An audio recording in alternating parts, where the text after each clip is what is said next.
Supergirl Season 5, Episode 8, titled The Wrath of Wan Khan. And this episode is the mid-series finale. I know next week there's Episode 9, but Episode 9 is part of the annual crossover. It's part of the Crisis into Earth's crossover. So technically this episode is the mid-series finale, and I will say this, it feels overstuffed, this episode. It felt overstuffed.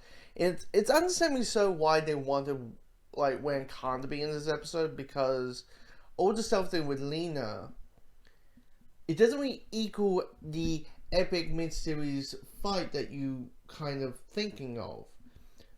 But because we don't know much about, and we'll have 13 episodes to explore this, but we don't know much about them, and to have the holy shit volcano, he's going to create Pompeii, like the last Airbenders creating Pompeii 2.0, and it's a horrible thing, but I just couldn't, because I don't understand his motivation. He explains his motivations by the end of the fight, that he's doing the robot thing of hey, the only way to reset the human race is by destroying the human race, and because they keep destroying everything. And I'm like, okay.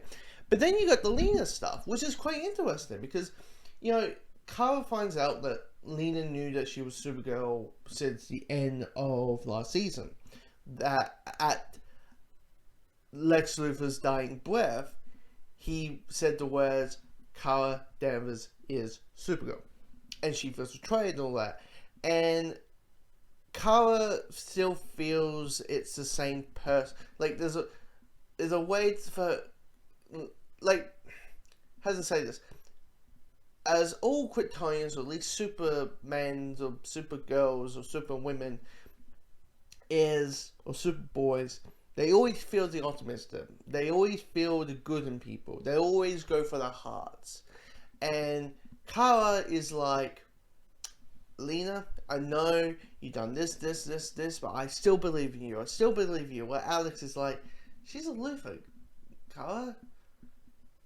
The apple isn't falling off well. The apple isn't falling from the tree very well. I mean, seriously. And that stuff is really good. It's just balancing it. It just feels it's getting mush and the two stories with Wan Khan, with him creating Pompeii, and the Lena trying to set up her virus and the satellite thing, and her trying to have this prototype to make people tell the truth, basically. We're like True Seal, 100% True Seal. I just couldn't. It just didn't miss well. Now at the ending, spoiler alert, we do wrap up with a little bit of a cliffhanger to Crisis. Not the ending, because if you've seen Batwoman, it's the same thing, all the good stuff. But with the tie-in to Crisis, you got the Monitor. And once again, spoiler, you got the Monitor going to John Jones saying, "Hey, this is the lesson that you have. I taught you a lesson. This is the lesson I taught you.